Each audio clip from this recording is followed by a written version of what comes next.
other people are going through or have gone through. Okay, so what gravitated you to music to begin with? Well, I've been singing all my life.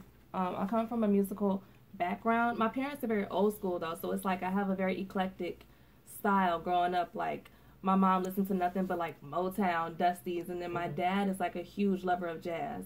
So I grew up in that kind of a household, and then I grew up playing the flute. So I just always listened to different genres of music, and I actually studied music in college, so I had to sing classical, study classical music. Like, I just love music, period. That's been my life, my whole life. So you've been in a choir. Definitely. She was in a... Amen. Oh, let going on. Amen. Soprano girl. You a soprano? Oh, snap. Okay. Lit. Okay. So I used to go back and forth. Yeah. She got a little, conceited about that soprano, so I flip her head. She said, No, like that. Absolutely not. Absolutely not. So who is your biggest, and who is who was your biggest influence growing up? Ooh, I have so many. Okay, I'm gonna try to do a short list. Let's make it top three. Top three? Okay, Lauryn Hill for sure. In 1, 2, 3 order. First, second, third order. All right. Yes, Lauryn Hill. See all of them. Yes. Okay, so that would be my number 2. So let's see. So let's say Nina Simone for number 3, Lauryn Hill number 2, and Whitney Houston always my number 1. All right. Good list. My auntie Nippy. Yes. Wait, Whitney Houston, your auntie? I call her Auntie Nippy. In my mind. Look at him. He was ready. Like, He was ready. Nippy. That's what her family called her. Nippy. Like Gucci Man, my uncle. Wavey was gonna slide in her DMs. Wavey was like, "Hey, I'm Wavey. Hey." I wish I was right. But what do you? Let me stop. But how do you feel about the R&B scene in Chicago right now, personally? It kind of is none. Like, okay, there aren't enough people doing it. I would say, Okay. like, it's all about hip hop. Everyone is so like hip hop and rap driven here, and it's a good thing. I mean, I love hip hop, so I'm not complaining. I just wish there were more people, putting on for our genre. But at the same time, I feel like it's a blessing and a curse. Like, it's a curse because I feel like ain't nobody really checking for us, and at the same time, it's a blessing because ain't nobody doing what I'm doing like that. You know what I'm saying? Like, it's very few people doing R&B, and I know a few people doing R&B here. I support them because in my opinion we should all stick together. It's only a few of us anyway, so yeah. So what are you doing other than doing R&B yourself to kind of bring together or kind of widen the R&B community in Chicago or the R&B scene in Chicago?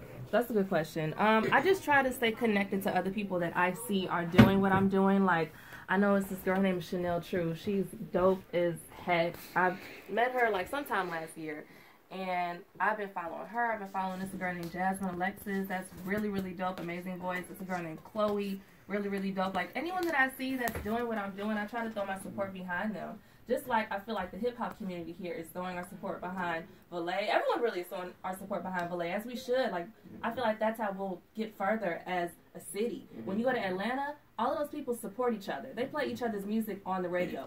We play Atlanta's music on the radio. Why? You know what I'm saying? I just wish we all were able to really just come together and be united, support each other. So what has been your biggest struggle as an R&B artist? Just that in general. Just trying to get my music out there when it's not a lot of, in my opinion, it's not enough listening ears for R&B here in Chicago. And then 2, finding people to work with that I feel are strictly business-minded or professional. Me being a female, I done came across a lot of mess. And I'm very much about my business. Like, my music is top priority for me. So when I work with producers, when I work with engineers, I'm not on nothing else. I just strictly business for me. And everyone ain't about that. You know what I mean? So I didn't been through They take it personal. So I didn't been through some turns and some tumbles, but those 2 kind of, I think, are like the 2 bumps in the road that I've had. But it don't stop. So tell me about your very first performance, like your very first live performance. Walk me through that. Oh, like, should I go back to college? Like, what do I? Your very first. I don't remember. remember. 5th grade talent show, maybe? Okay, let's see. Choir, church. Okay, let's go back to like when I was a Singing in your kid. diaper? So, right. I just remember vividly, like, my dad's side of the family, we used to have Kwanzaa celebrations. Instead of like Christmas celebrations, we used to do Kwanzaa parties every year, like these huge things at these galas or whatever. And this was the year that, what's that song? The Macarena, the Hana Macarena, the Macarena. And they had a band and they was playing it. And all my family was like, girl, get on stage. So I got on stage and I did it and I was so nervous. But they were like, they liked me. Like everyone was getting up dancing with me. Like I felt the energy, I felt the vibe. I think that was the first time I could recollect that I was like, oh, I should do, like, this is what I'm called to do. You know what I'm saying? Awesome. So I can't think of earlier. With your first EP, how is your first EP and the EP that you're about to drop? How is that different? Where was your mindset? What should we be looking for that's different from the first EP that you dropped? That's a really good question. With my first EP, like I was telling you earlier, that came from like a really negative place. Like I was just getting out of a really bad breakup, a bad relationship, and that's what that was about. I made, you know, something beautiful out of my pain. With this project, it's fun. I just feel like I'm talking about just what us young people go through when we dating and when we in relationships, but like not so, it's not such a sob story this time. You know what I'm saying? Like it's more lively, it's more fun and vibrant. So I'm excited about it. So